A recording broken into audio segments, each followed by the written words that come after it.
नमस्कार दोस्तों, स्वागत है आपका आपके अपने चैनल पीवाई के मास्टर ऑफिशियल में।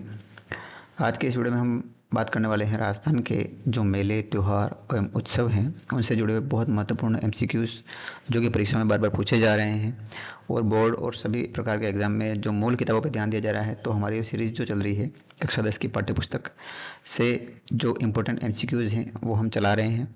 इसके बाद हम इसके जो क्या कहते हैं, इसके अलावा जो इन क्वेश्चंस के अलावा जो और क्वेश्चन बच जाएंगे उनकी हम अलग से सीरीज लेके आएंगे ताकि कोई भी क्वेश्चन छूटे नहीं। इस सीरीज में हमने कथन करने वाले प्रश्नों का भी समावेश किया है ताकि आपको किसी भी प्रकार का कोई भी चीज़ छूटे नहीं, आपकी तैयारी अच्छी हो, आपके एग्जाम में अच्छे नंबर आए। तो दोस्तों हमें पूरी उम्मीद है कि इस वीडियो में आपको बहुत अच्छे प्रश्न मिलेंगे। आपको कुछ ऐसे प्रश्न मिलेंगे जहां से आपके 100% नंबर परफेक्ट हो जाएंगे। तो वीडियो में एंड तक बने रहिएगा, चैनल को सब्सक्राइब कर वीडियो को लाइक जरूर कीजिएगा। तो दोस्तों शुरू करते हैं। आज का हमारा पहला प्रश्न जो कि बहुत ही इंपॉर्टेंट प्रश्न है, राजस्थान में त्योहारों का आगमन का सूचक कौन सा त्योहार माना जाता है? भाई राजस्थान में त्योहार का आगमन मतलब त्योहार कौन से त्योहार से चालू होते हैं? तो ये जो होता है वो श्रावणी तीज, छोटी तीज जिसको कहते हैं अपन, श्रावणी तीज, उसका उत्तर हो जाएगा हमारा ऑप्शन बी। और एक चीज़ और यहाँ पे मैं आपको स्टार्टिंग में बताना चाहूँगा, त्योहारों का आगमन होता है श्रावणी तीज से और त्योहारों का समापन जो होता है वो होता है गणगौर से। गणगौर के बाद राजस्थान में त्योहारों का समापन हो जाता है। ठीक है दोस्तों, तो समापन किससे होता है? गणगौर से। इसके बाद हम नेक्स्ट प्रश्न की बात करते हैं दोस्तों। नेक्स्ट हमारा प्रश्न है वो है गण और गौर शब्द क्रमशः किसके प्रतीक हैं? तो ये आपको बिल्कुल अच्छे से पता होगा कि भाई गणगौर शब्द में जो गण और गौर है, गण का मतलब होता है शिव और गौर का मतलब होता है माता गौरी पार्वती। तो इसका उत्तर हो जाएगा ऑप्शन ए। और इसके बाद अपन बात करते हैं क्वेश्चन नंबर थर्ड की। तो हमारा थर्ड क्वेश्चन भी जो है बहुत ही अच्छा क्वेश्चन है, बहुत बार रिपीट हुआ है। राजस्थान का ऐसा कौन सा शहर गणगौर की भविष्यवाणी सवारी के लिए विश्व प्रसिद्ध है जिसका वर्णन कर्नल टॉड ने भी अपनी पुस्तक में किया है? तो दोस्तों इसका जो पहला ऑप्शन है वो ऑप्शन ए कोटा, जयपुर, उदयपुर, बीकानेर। ये देखते ही आपको दिमाग में आ रहा होगा कि भाई गणगौर तो दो जगह का फेमस है, तो उदयपुर का और एक जयपुर का।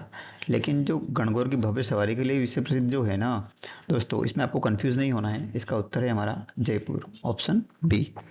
इसके बाद अपन बात करते हैं नेक्स्ट क्वेश्चन नंबर चौथे की। तो तीज त्योहारों भावड़ी ले डूबी गणगौर कहावत का सही अर्थ क्या है? ऑप्शन ए हमारा है त्योहारों का आगमन गणगौर से होता है, त्योहारों का चक्र तीज से शुरू होकर गणगौर पर समाप्त होता है।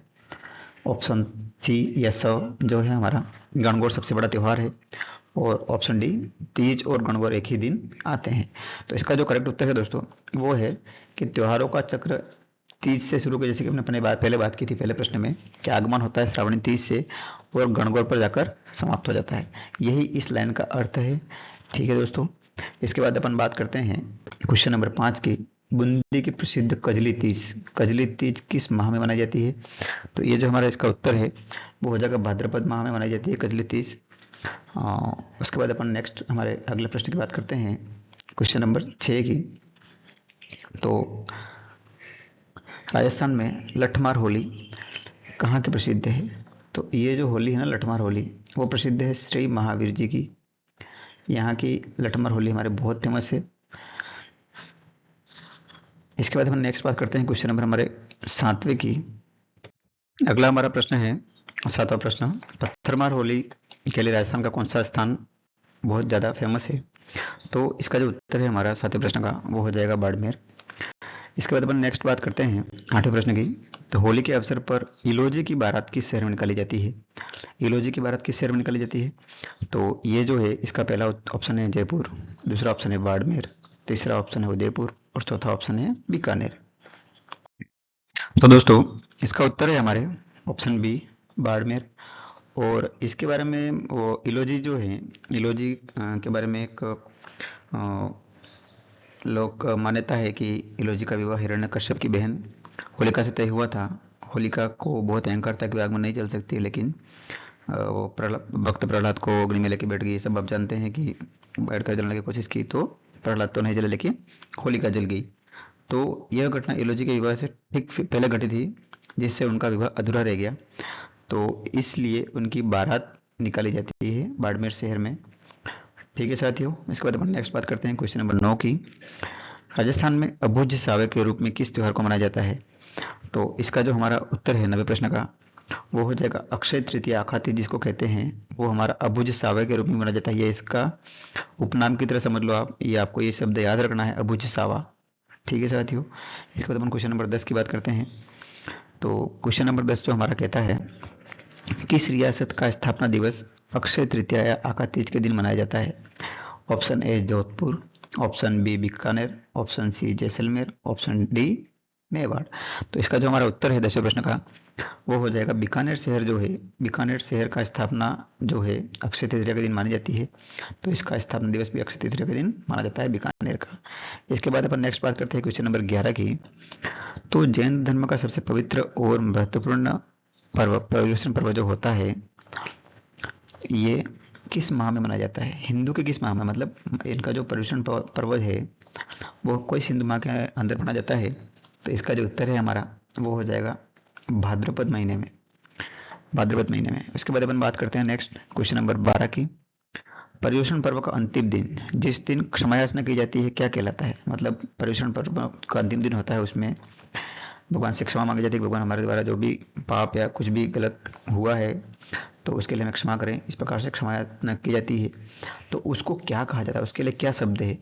तो इसका जो हमारा उत्तर है 12 प्रश्न का, इसका जो पहला ऑप्शन है संवत्सरी, दूसरा है क्षमावाणी, तीसरा है दश लक्षण, या चौथा है महापर्व। तो इसको जो कहते हैं अपन, वो कहते हैं Samvatsari, Samvatsari. Option A option इसका सही उत्तर हो जाएगा। इसके बाद अपन नेक्स्ट बात करते हैं क्वेश्चन नंबर 13 की।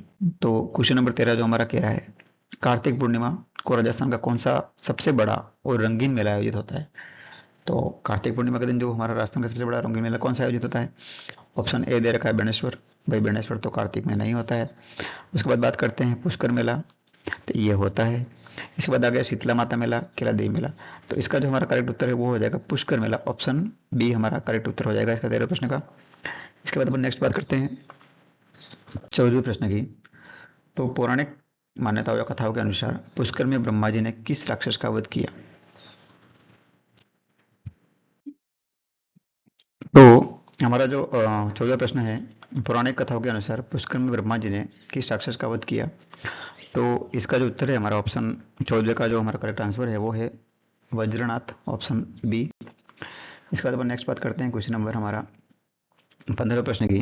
तो जीण माता का भव्य मंदिर, भाई जीण माता नाम आते हैं, आपको पता है कि जीण माता कहाँ पे है? सीकर में।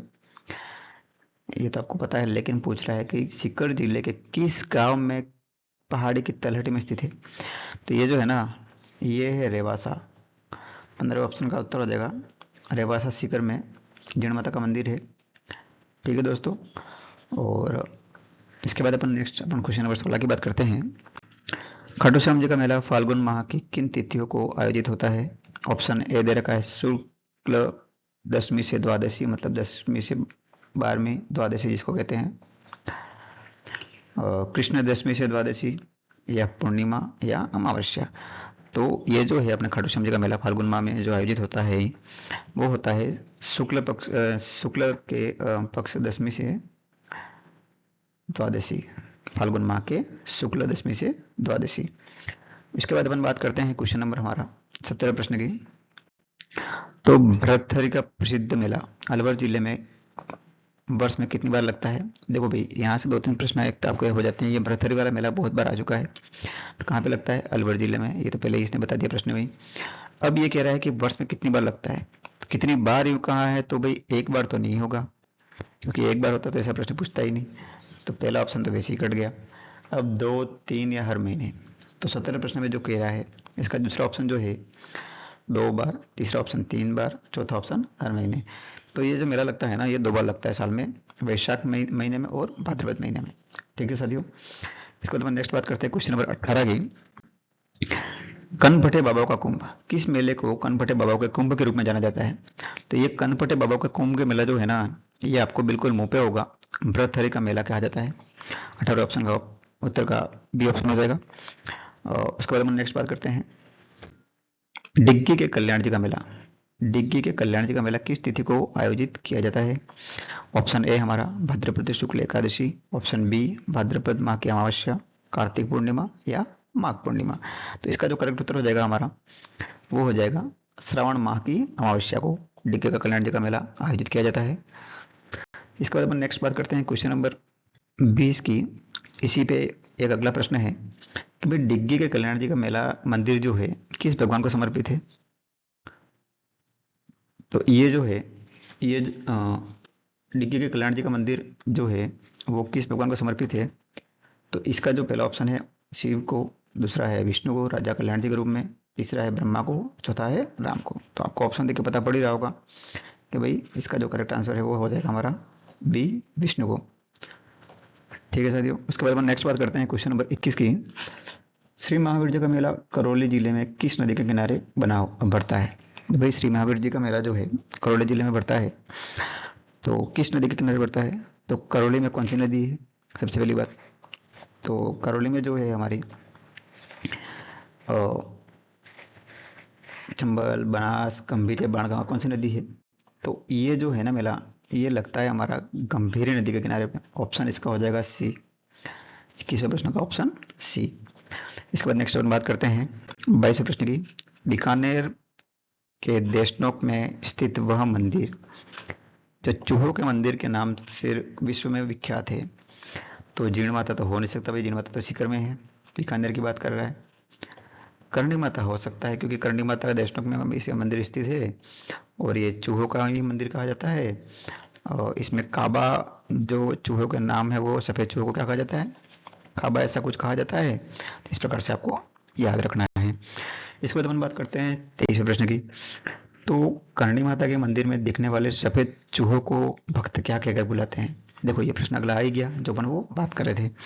तो इसका जो उत्तर है, पहला ऑप्शन है काबा, दूसरा है रिखिया, तीसरा है मोत्या और चौथा है चेतक। तो इसमें से तीन चीजें तो अपन को पता है भाई। भाई काबा कहते हैं करणी माता के चूहों को, सफेद चूहों को, और रिखिया कहलाते हैं बाबा रामदेव जी के मेघवाल भक्त। इसके बारे में अपन ने पहले वीडियो बना दी है, संतों और लोक देवताओं के ऊपर वीडियो अपन ने बना दी है। और चेतक महाराणा प्रताप का घोड़ा है।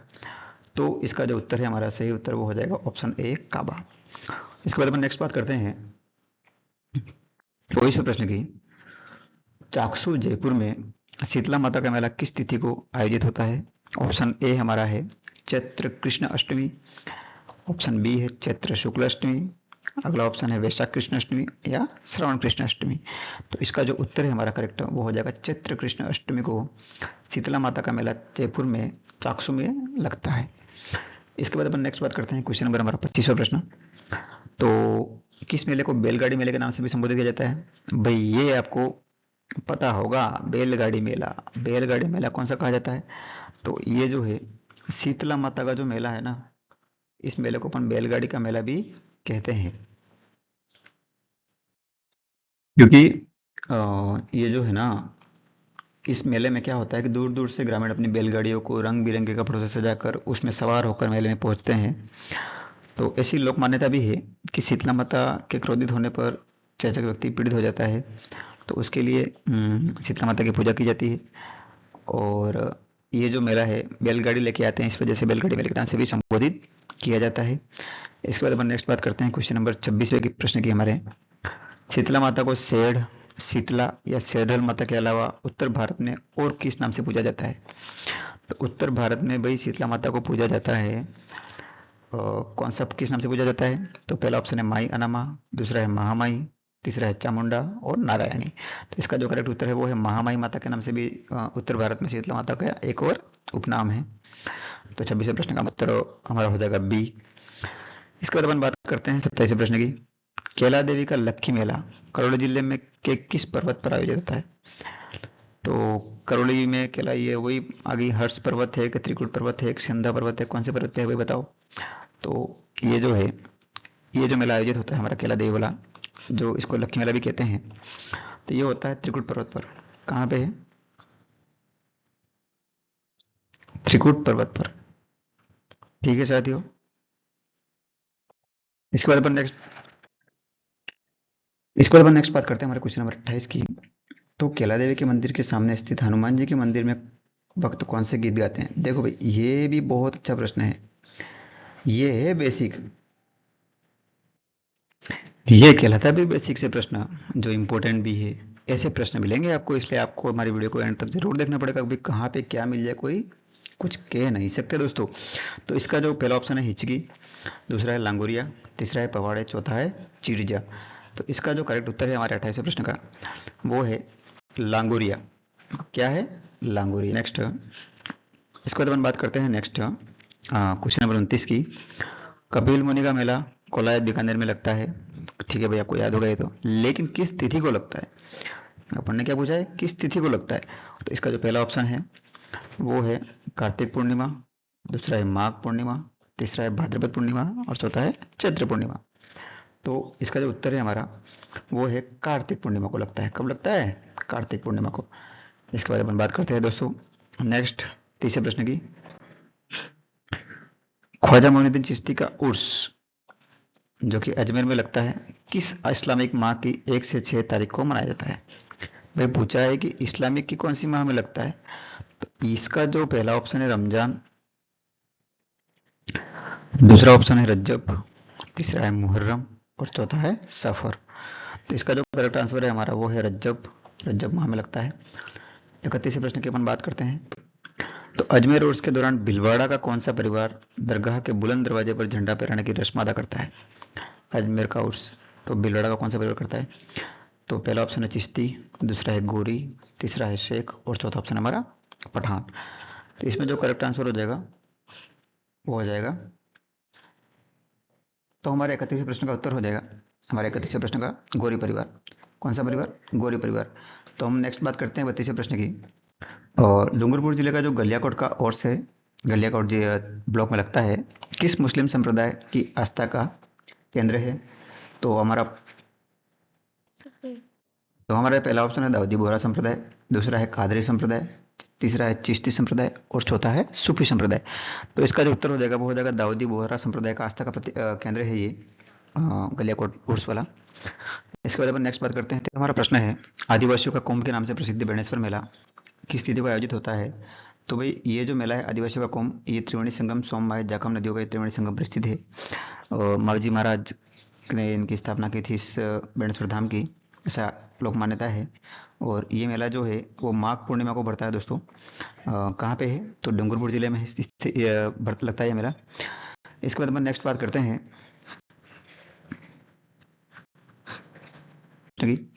बेणेश्वर धाम की नदियों के पवित्र संगम पर स्थित है, ये वही प्रश्न आ गया। तो इसका उत्तर है हमारा सोम माही और जाखम। इसके बाद अपन बात करते हैं नेक्स्ट क्वेश्चन नंबर 35 की। तो बेणेश्वर मेले का आयोजन डूंगरपुर जिले की किस तहसील के नवाटापुरा स्थान पर होता है? तो ये होता है, ये कौन सी तहसील लग रही है? तो ये तहसील लग रही है भाई आसपुर तहसील में होता है और नवाटापुरा स्थान है। और ठीक है दोस्तों, इसके बाद अपन नेक्स्ट बात करते हैं क्वेश्चन नंबर 36वें प्रश्न की। तो 36वें प्रश्न के जो है जयपुर के निकट भावगढ़ संध्या भावगढ़ बंते गांव में 500 वर्षों से आयोजित होने वाला प्रसिद्ध मेला कौन सा है?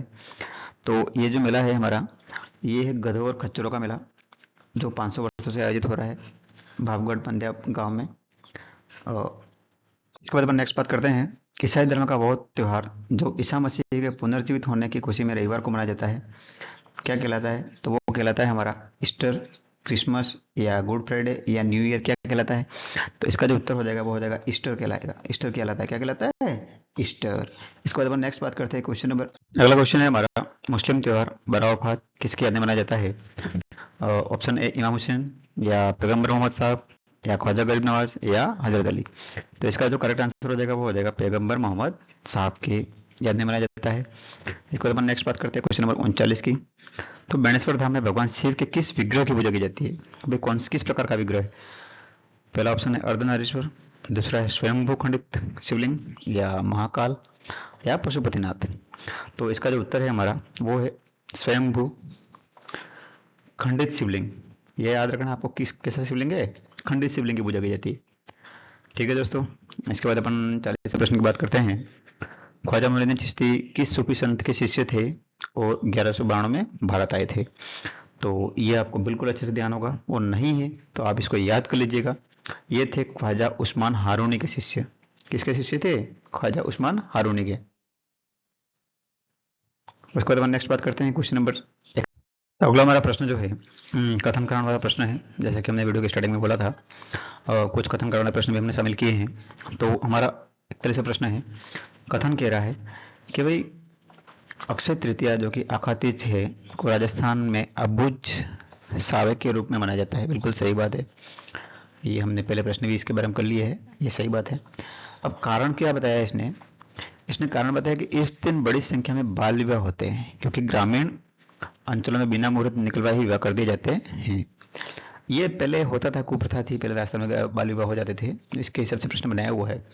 तो इसका जो बात है भाई, अबुझ सावा का मतलब यही है कि बिना सूझबूझ के लोगों के, जिनके बारे में मतलब समझ ही नहीं थी, उनके विवाह कर दिए, बच्चों के विवाह कर दिए जाते थे बिना मुहूर्त के। तो ऑप्शन, इसका जो पहला कथन ऑप्शन है, ए और आर दोनों सही है, लेकिन आर ए की सही व्याख्या करता है। तो दूसरा ऑप्शन है ए और आर दोनों सही है, लेकिन आर ए की सही व्याख्या नहीं करता है। तीसरा है ए सही है लेकिन आर गलत है, और चौथा ए गलत है लेकिन आर सही है। तो इसका जो करेक्ट उत्तर होगा दोस्तों, वो हो जाएगा ऑप्शन ए, 41 प्रश्न का। इसके बाद अपन नेक्स्ट बात करते हैं 42 प्रश्न की। तो इसका जो कथन है वो कह रहा है कि बेणेश्वर मेला आदिवासियों का कुंभ कहलाता है। बिल्कुल सही बात है, करेक्ट है, कथन सही है। इसके बाद जो दूसरा ऑप्शन है वो कह रहा है कि यहाँ माघ पूर्णिमा को सोम, जाखम और माही नदियों के संगम पर आदिवासी संस्कृति के तमाम रंग दिखाई देते हैं। बिल्कुल सही बात है, इसीलिए इसको आदिवासियों का कुंभ कहा जाता है, क्योंकि यहाँ पे आदिवासी संस्कृति के तमाम लोग इकट्ठे होते हैं मैक्सिमम, और वहाँ के पूरा कल्चर दिखाई देता है आदिवासी संस्कृति का, आदिवासी जनजाति का। तो इसका जो करेक्ट उत्तर हो जाएगा वो ए और आर दोनों सही है, और आर ए की सही व्याख्या कर रहा है। इसके बाद अपन नेक्स्ट बात करते हैं क्वेश्चन नंबर 43 की। तो गणगौर का त्यौहार अखंड सुहाग की कामना के लिए मनाया जाता है। ये जो हमारा पहला कथन है, ये बिल्कुल सही बात है। गणगौर का त्यौहार जो मनाया जाता है वो अखंड सुहाग की कामना के लिए मनाया जाता है। गण और गौर दोनों की पूजा की जाती है, शिव और पार्वती की। इसके बाद इसका जो कथन कारण कह रहा है, इस दिन महिलाएं और लड़कियां शिव पार्वती ईश्वर गणगौर की मिट्टी की प्रतिमाओं का पूजन करती है। बिल्कुल सही बात है, और अपने सुहाग की मनोकामनाएं मांगती है उसे, कभी लंबी उम्र रहे मेरे सुहाग की, इस प्रकार से। तो ये भी ऑप्शन अ हो जाएगा 43वें का। इसके बाद नेक्स्ट बात करते हैं 44वें प्रश्न की। कथन कह रहा है पुष्कर मेला कार्तिक पूर्णिमा को अपनी विशालता के कारण अनुपम माना जाता है। बिल्कुल सही बात है। इसके बाद जो कारण कह रहा है, यहाँ पूरे भारत में ब्रह्मा जी का एकमात्र प्राचीन और विधिवत पूजा वाला मंदिर स्थित है। बिल्कुल सही बात है, इसीलिए इसको बहुत ज्यादा वो माना जाता है, और मेला भी बहुत बड़ा लगता है, और बहुत ही यूनिक मेला माना जाता है। तो 44 प्रश्न का भी यही हो जाएगा, ए और आर दोनों सही है, लेकिन आर ए की सही व्याख्या कर रहा है। 44 प्रश्न के बाद 45 प्रश्न की हम बात करते हैं। तो कथन कह रहा है हमारा, शीतला मैत्या के मेले में बैलगाड़ी मेले के नाम से भी जाना जाता है। बिल्कुल सही बात है, बैलगाड़ी से दूर दूर से भक्त आते हैं। अपन ने इस प्रश्न की बात की थी अभी, इस वजह से इसको बैलगाड़ी मेला कहा जाता है। कारण क्या दिया इसने, इस अवसर पर ग्रामीण रंगीन कपड़ों में सजे और अपने सुसज्जित बैलगाड़ियों से दूर दूर से मेले में पहुंचते। बिल्कुल सही बात है दोस्तों, तो इसी वजह से इस मेले को बैलगाड़ी मेला भी कहते हैं। तो इसका जो उत्तर ऑप्शन हो जाएगा, ए और आर दोनों सही हैं, और आर ए की सही व्याख्या करता है, ऑप्शन ए हो जाएगा। इसके बाद नेक्स्ट बात करते हैं 46 प्रश्न की। डिग्गी का कल्याण जी का मेला, कौन सा मेला? डिग्गी के कल्याण जी का मेले में असाध्य रोगों विशेषकर कुष्ठ रोगों से मुक्ति की मान्यता है। बिल्कुल सही बात है। इसके बाद अपन नेक्स्ट, इसका जो कारण कह रहा है वो कह रहा है कि भाई लोक मान्यता के अनुसार भगवान विष्णु के ने अप्सरा उर्वशी को श्राप मुक्त करने हेतु राजा डिग्गी की सहायता की थी। बिल्कुल सही बात है, इसी वजह से डिग्गी का कल्याण जी को मेले में असाध्य रोगों मतलब कुष्ठ रोग वगैरह जो है उसमें ज्यादा मान्यता है, क्योंकि उर्वशी को श्राप मुक्त करने के लिए डिग्गी राजा की सहायता की थी। तो इसका जो करेक्ट आंसर हो जाएगा वो कथन और कारण दोनों सही हैं, और कारण जो है वो कथन की सही व्याख्या कर रहा है, ऑप्शन ए। इसके बाद अपन नेक्स्ट बात करते हैं 47 प्रश्न की। खाटू श्याम जी को कृष्ण के एक स्वरूप शीश के दाने के रूप में जाना जाता है। बिल्कुल सही बात है, उसी रूप में पूजा जाता है खाटू श्याम जी को। इसके बाद कारण क्या कहा है इन्होंने, यहाँ फाल्गुन शुक्ल दशमी से द्वादशी तक वार्षिक मेला बढ़ता है, जिसमें भक्तों की भारी भीड़ उमड़ती है। बिल्कुल सही बात है, लेकिन ये दोनों चीजें क्या है दोस्तों, अलग अलग हैं। जैसे कि खाटू श्याम जी का मेला शीश के दाने के रूप में बढ़ता है, खाटू श्याम जी को इस रूप में जाना जाता है, ये बिल्कुल बात सही है। और एक मेला भरता है, वो दोनों चीजें अलग अलग है। तो इसमें क्या हो रहा है, कारण भी सही है, कथन भी सही है, लेकिन कारण कथन की सही व्याख्या नहीं कर रहा है, ऑप्शन ए इसका सही उत्तर होगा। कथन के कारण की सही व्याख्या नहीं करता है। इसके बाद अपन नेक्स्ट बात करते हैं ऑप्शन नंबर 48 की। तो मुहर्रम के अवसर पर मुस्लिम समाज द्वारा ताजिए निकाले जाते हैं। बिल्कुल सही बात है, ताजिए निकाले जाते हैं, कथन तो सही है भाई। अब कारण क्या दिया इसने, यह मोहम्मद साहब के नाती इमाम हुसैन की कुर्बानी के रूप में याद किया जाता है। बिल्कुल सही बात है भाई, उनकी कुर्बानी के रूप में इस मेले को याद किया इस त्योहार को याद किया जाता है और ताजिए निकाले जाते हैं। तो इसमें भी क्या हो जाएगा, कथन और कारण दोनों सही है और कारण कथन की सही व्याख्या कर रहा है। इसके बाद नेक्स्ट बात करते हैं क्वेश्चन नंबर 49वें की। कजली तीज का त्योहार बूंदी में भाद्रपद माह में भव्य रूप से मनाया जाता है। बिल्कुल सही बात है भाई, भव्य रूप में मनाया जाता है कजली तीज का त्योहार, और बूंदी में मनाया जाता है, भाद्रपद माह में मनाया जाता है, कथन सही है। कारण की बात करते हैं तो इसमें सुसज्जित पालकियों में तीज का जुलूस नवल सागर से शुरू होकर कुंभा स्टेडियम पर समाप्त होता है। भाई ये जो है ना, ये चीज भी बिल्कुल सही है, और इस मेले में यही हो रहा है। मेला जो मनाया जा रहा है ना, उसमें यही किया जाता है कि भाई सुसज्जित पालकियों में तीज का जुलूस नवल सागर से शुरू होकर कुंभा स्टेडियम पर समाप्त होता है। तो ये कथन और कारण दोनों सही है, और कथन कारण की सही व्याख्या भी कर रहा है। 49वें प्रश्न का ऑप्शन हो जाएगा ए। इसके बाद हमारा आज का लास्ट प्रश्न 50वें प्रश्न की अपन बात करते हैं। लांगुरिया नृत्य का और गीत का संबंध किस लोक देवी के मेले से है। तो ये लांगुरिया नृत्य का संबंध जो है वो है ऑप्शन बी, केला देवी मेला। ठीक है दोस्तों, लांगुरिया नृत्य किया जाता है वहाँ पे। इसी प्रकार से हमारे ये राजस्थान के मेले में त्यौहार थे, इसके ऊपर हमने बहुत अच्छे इंपॉर्टेंट और बेसिक्स 50 प्रश्न की बात की। इसके बाद इसी सीरीज में अपन नेक्स्ट जो टॉपिक है वस्त्र और आभूषण राजस्थान के 10वीं क्लास में जो दिए गए हैं उनके ऊपर अपन बात करेंगे। ठीक है साथियों, धन्यवाद। जय हिंद, जय भारत।